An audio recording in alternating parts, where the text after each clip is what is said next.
మా ఛానల్స్ లో వ్యాపార ప్రకటనలు ఇంటర్వ్యూల కొరకు మాకు వాట్సాప్ మెసేజ్ చేయండి 7799978978.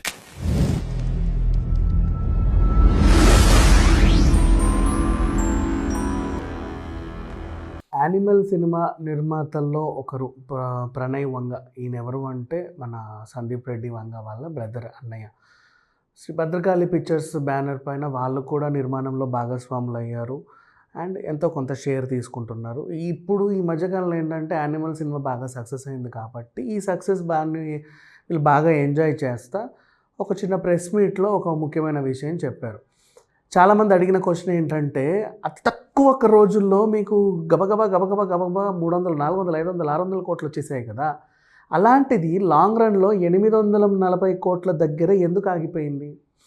దానికి కారణం ఏంటి? మీ సినిమాకి 1000 కోట్లు ఎందుకు రాలేదు అని అడిగారు. బాలీవుడ్లో కార్పొరేట్ బుకింగ్ స్కామ్ ఉంది, అందుకే మా సినిమాకి 1000 కోట్లు రాలేదు అని ఆయన చెప్పిన మాట అనమాట. కార్పొరేట్ బుకింగ్ స్కామ్ అంటే ఏంటి? సో ఇక అసలు విషయానికి వస్తే, బాలీవుడ్లో సలార్ గురించి మాట్లాడుకుందాం. సలార్ వర్సెస్ డంకీ అన్నప్పుడు డంకీ సినిమాకి పాజిటివ్ రివ్యూలు రాసి సలార్ సినిమాకి నెగిటివ్ రివ్యూలు రాసి పెట్టారు అక్కడ వాళ్ళందరూ. నెక్స్ట్ థియేటర్స్ కూడా సలార్కి తక్కువ ఇచ్చారు, ఎక్కువ ఇవ్వాల కావాలని, దానికి ఎక్కువ ప్రయారిటీ ఇచ్చారు. సో ఇప్పుడు ఏమైందంటే ఆ సినిమా కొంచెం డీలా పడిపోయింది, బట్ సలార్ మానియా కొనసాగుతూనే ఉంది. యానిమల్ కూడా అలాగే జరిగింది అని చెప్పేసి కొంతమంది అంటున్నారు. అంటే ఏంటంటే కార్పొరేట్ బుకింగ్ స్కామ్ బాలీవుడ్లో ఉంటుంది, మేము దానికి చేయలే. ద రీజన్, వీళ్ళు ఏం చేస్తారంటే షారూఖ్ ఖాన్, సల్మాన్ ఖాన్ సినిమా అంటే ఆయన చెప్పిన పదం, యాక్చువల్లీ అసలు నిజంగా జరుగుద్దో లేదన్న తర్వాత సంగతి. వీళ్ళ సినిమాలు రిలీజ్ అయినప్పుడు ఏం చేస్తారంటే, మన ఈ కార్పొరేట్లో వీళ్ళు ఉంటారు కదా, ఇప్పుడు మన సాఫ్ట్వేర్ కంపెనీస్ అనుకుందాం, ఫర్ ఎగ్జాంపుల్ డెలాయిట్, లేకపోతే డెల్లో, లేకపోతే గూగుల్, ఫేస్బుక్, ఏదో ఒక సంస్థ తీసుకుందాం.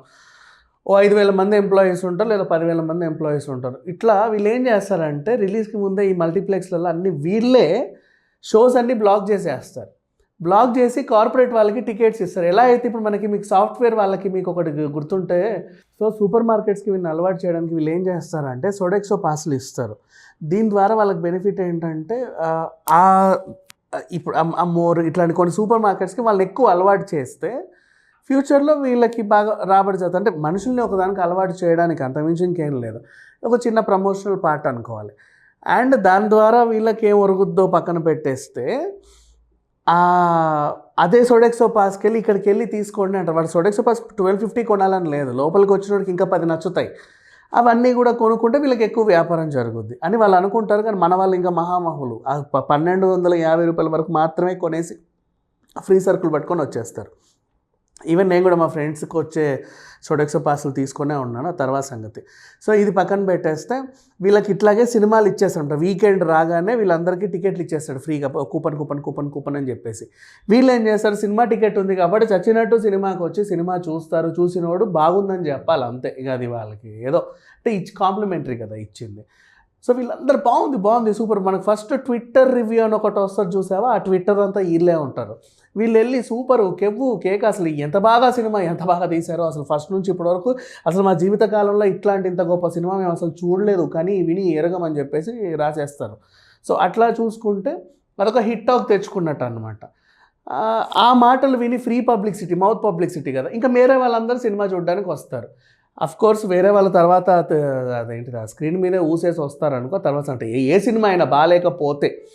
సో ఇట్లా కార్పొరేట్ బుకింగ్ స్కామ్ అనేది ఒకటి ఉంటుంది. బల్క్ బుకింగ్, ఒకేసారి బల్క్లో బుకింగ్ చేసేసి కార్పొరేట్ వాళ్ళకి ఫ్రీగా టికెట్లు ఇచ్చి వాళ్ళతో చూపించుకొని మొదటి 3 రోజులు ఫుల్ హౌస్ఫుల్గా రన్ చేసుకున్న తర్వాత మండే నుంచి ఈ ఆర్డినరీ జనాలందరూ వెళ్తారనమాట. వీళ్ళు ఇచ్చే అద్భుతమైన రివ్యూలు చూసి వావ్ సూపర్ అంట, అసలు ఎంత బాగుందంట, మనం వెళ్ళి చూడాలి, మనకి వీకెండ్ వరకు సినిమా దొరకలేదు కదా, Monday, Tuesday, Wednesday, Thursday, Friday, మళ్ళీ వచ్చే ఫ్రైడే వరకైనా మనం ఈ సినిమాలన్నీ చూసేద్దామని చెప్పి వీళ్ళు వెళ్తారు.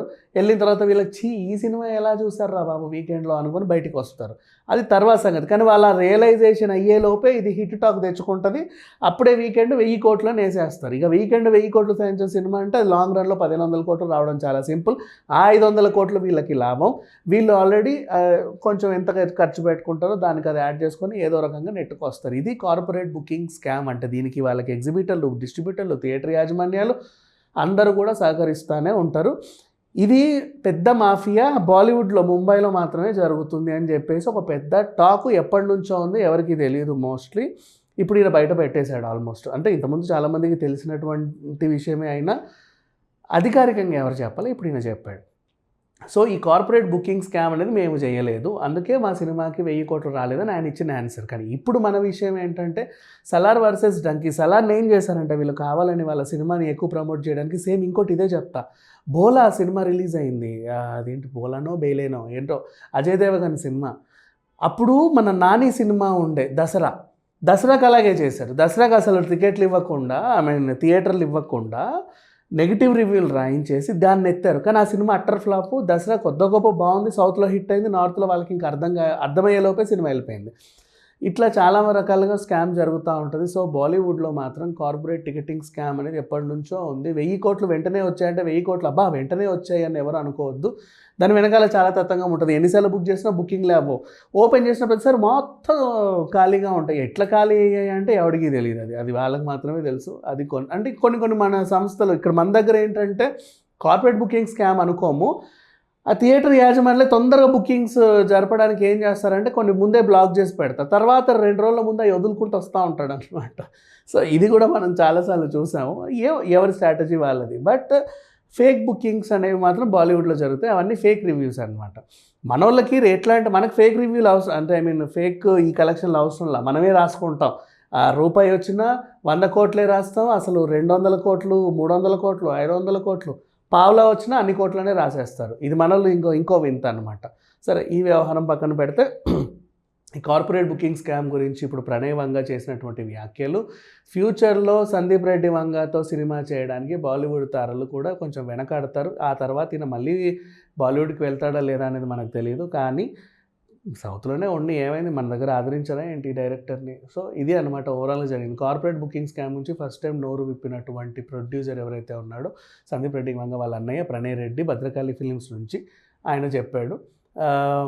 ఒక నిమిషం ఆలోచిస్తే కనుక నెక్స్ట్ ప్రతిసారి కూడా ఇప్పుడు ఏమన్నా సల్మాన్ ఖాన్, షారూఖ్ ఖాన్ ఇట్లాంటి వాళ్ళ సినిమాలు ఎప్పుడైనా వచ్చినప్పుడు మొదటి రోజు 2 రోజులే 3 రోజులకే బీభత్సమైన కోట్ల వాళ్ళ వసూలు వస్తున్నాయని వార్తలు వస్తే వాటిని నమ్మాల్సిన అవసరం లేదు. అదంతా కూడా ఒక స్కామ్.